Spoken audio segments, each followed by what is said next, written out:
Polres Karimun, Polda Kepulauan Riau menggelar pemusnahan narkoba di Mapolres Karimun.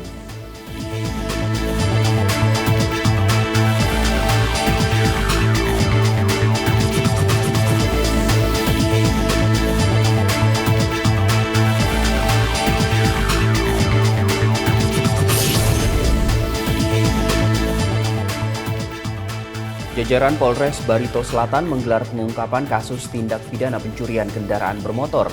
Pihaknya mengamankan 1 orang terduga pelaku beserta barang bukti.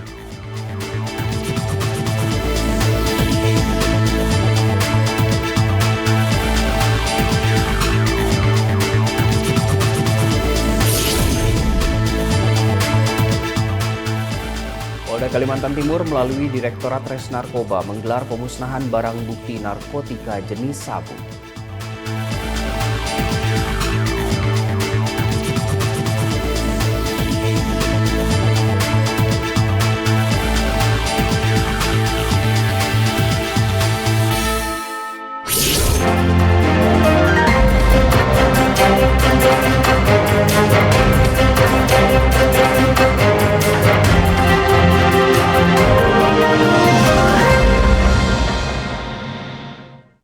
Halo, selamat pagi pemirsa. Presisi Pagi kembali hadir bersama saya Dade Salampesi di edisi Senin 10 Juni 2024. Seperti biasa, selain 3 berita utama tadi, selama 1 jam ke depan kami juga telah menyiapkan sejumlah informasi terkini lainnya untuk Anda.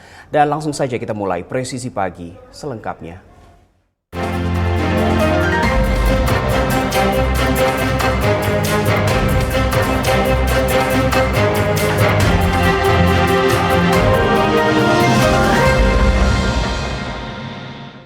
Kita ke informasi pertama di pagi ini. Pemirsa, Polri menerima kunjungan atau courtesy call Komisioner Australian Federal Police pada hari Jumat 7 Juni 2024. Kunjungan ini disambut langsung oleh Kapolri, Jenderal Listio Sigit Prabowo dan pejabat utama Mabes Polri lainnya.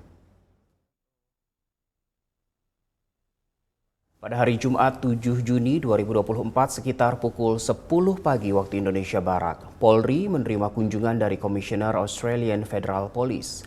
Kunjungan Komisioner Australian Federal Police disambut langsung dengan hangat oleh Kapolri, Jenderal Listio Sigit Prabowo dan pejabat utama Mabes Polri lainnya. Kunjungan dan pertemuan Komisioner Australian Federal Police dengan Kepolisian Republik Indonesia di Gedung Utama Lantai 1 Mabes Polri ini merupakan bentuk silaturahmi.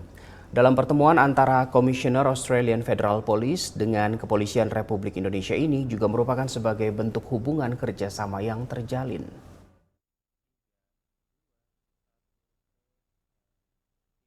Wakapolri Komjen Pol Agus Andrianto bersama Menteri Pertanian Andi Amran Sulaiman mengunjungi Kertajati Family Farm dan Education Park di Kertajati, Jawa Barat. Kunjungan ini untuk memastikan persediaan hewan kurban menjelang Hari Raya Idul Adha 1445 Hijriah. Menteri Pertanian dan Wakapolri beserta rombongan melakukan peninjauan di area peternakan Kertajati Family and Education Park yang berlokasi di Rawa Citamiang, Blok Pongpok, Kertajati, Majalengka, Jawa Barat. Hal ini dilakukan untuk memastikan persediaan hewan kurban, terutama sapi, menjelang perayaan Hari Raya Idul Adha 1445 Hijriah. Kapolres Majalengka AKBP Indra Novianto menyampaikan bahwa kunjungan ini menunjukkan sinergi antara pemerintah, kepolisian, dan masyarakat dalam mendukung sektor agribisnis dan menjaga stabilitas Kamtipmas menjelang perayaan Idul Adha. Dalam acara ini juga turut hadir Kapolda Jawa Barat Irjen Pol Ahmad Wiyagus beserta Dirtipideksus Bareskrim Polri Brigjen Pol Wisnu Hermawan, Dirut PT LSAJ Ari Triyono, pengasuh Pondok Pesantren Al-Bahjah Kiai Haji Yahya Zainul Ma'rif, dan Sekretaris Daerah Kabupaten Majalengka Eman Suherman. Saya terima kasih sekali lagi Pak Wakapolri, Pak Arif, seluruh teman-teman. Ini luar biasa kunjungan ini. Kita sudah lihat tadi peternakan sapi. Itu 90%, ini garis bawahi 90% plasma, 10% inti. Itu kambing juga demikian ke depan. Ini potensinya luar biasa kalau ini kita kembangkan seluruh Indonesia, ini bisa kita swasembada daging ke depan. Tapi kita memulai dulu. Nanti kami mau mengundang khusus ke kantor untuk mengecek apa saja yang kebijakan yang dibutuhkan untuk mengembangkan lebih besar lagi. Polda Kalimantan Timur melalui Direktorat Res Narkoba menggelar konferensi pers pemusnahan barang bukti narkotika jenis sabu yang berhasil diungkap seberat 1056,37 gram bertempat di ruang rapat Direktorat Reserse Narkoba Polda Kalimantan Timur.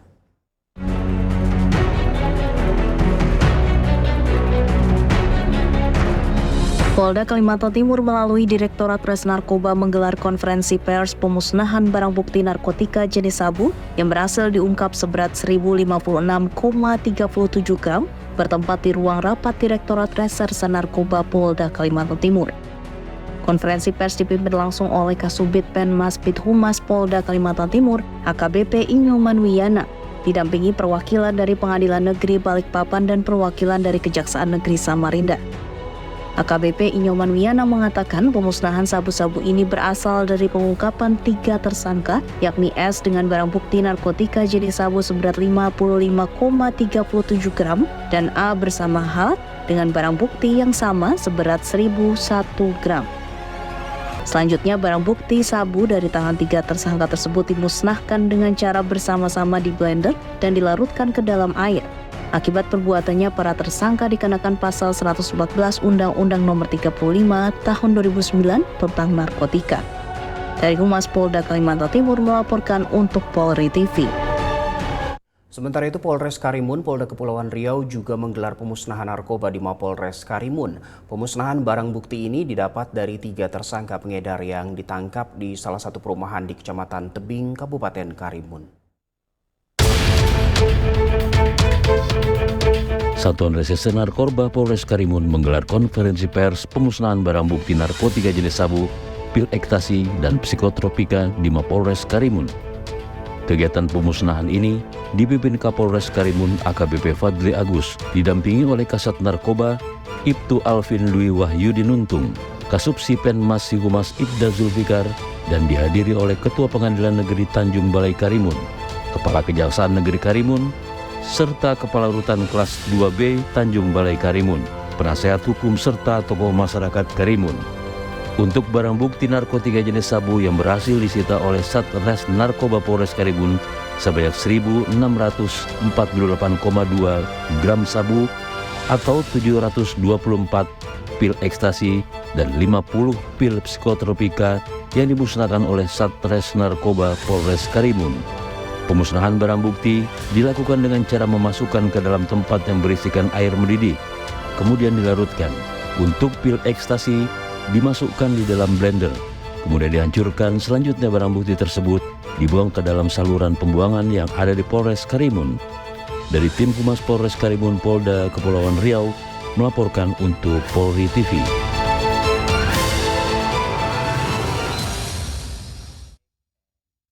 Kita ke informasi lainnya, pemirsa. Polda Jawa Barat membuka layanan saluran pengaduan masyarakat yang memiliki informasi tambahan terkait kasus pembunuhan Vina di Cirebon di nomor telepon 0822 11124007. Kabid Humas kembali menegaskan Polda Jawa Barat memiliki komitmen untuk mengusut kasus pembunuhan Vina yang terjadi pada tahun 2016 silam hingga tuntas secara profesional.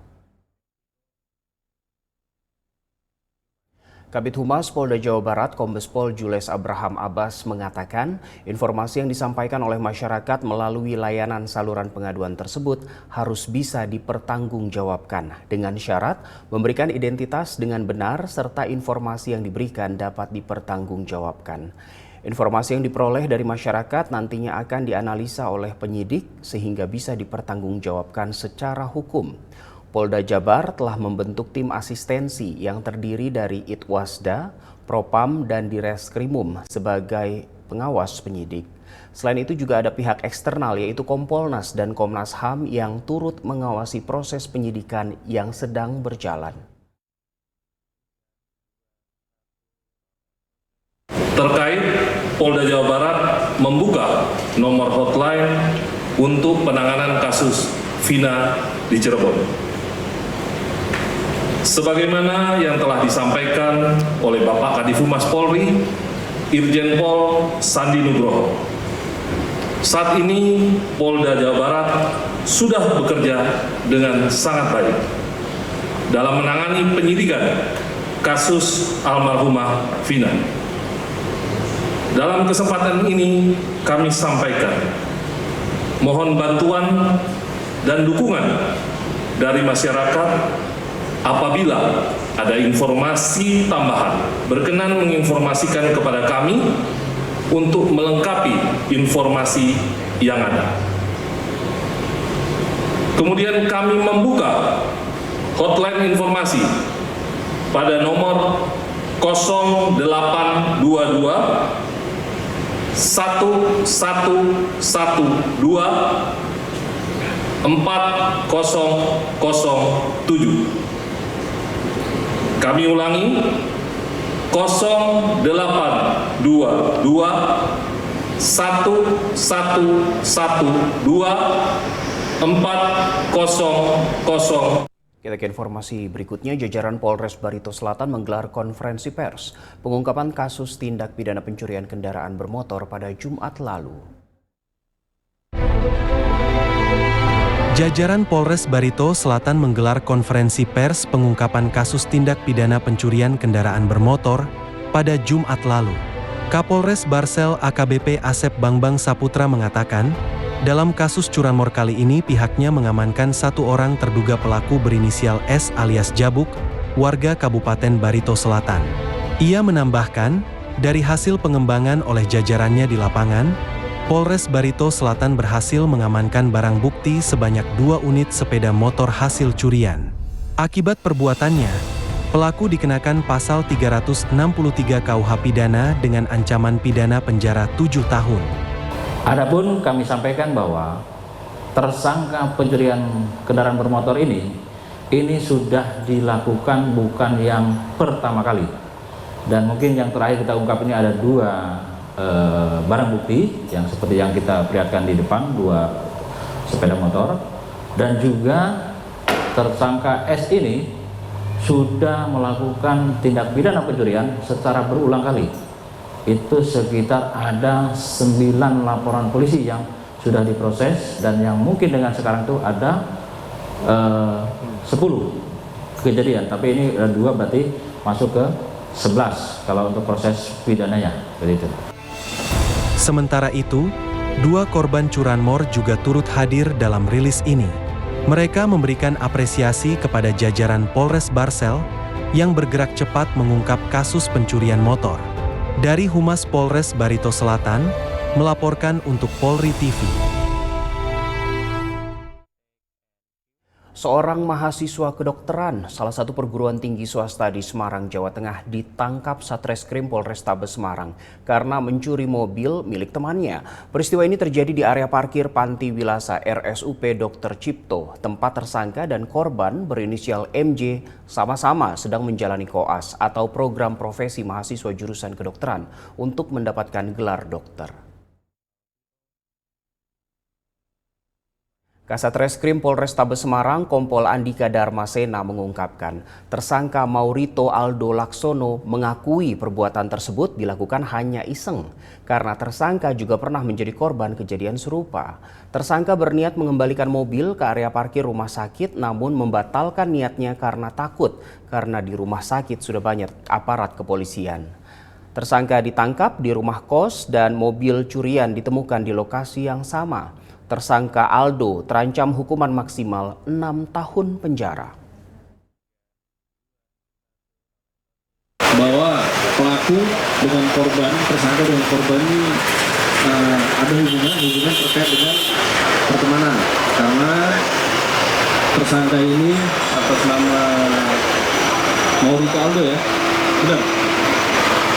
Ini umur 23 tahun, yang bersangkutan ini juga statusnya adalah mahasiswa ya, yang sedang melaksanakan koas ya, sedang melaksanakan koas di rumah sakit Panti Wilasa, sehingga sudah ada hubungan pertemanan dengan korban.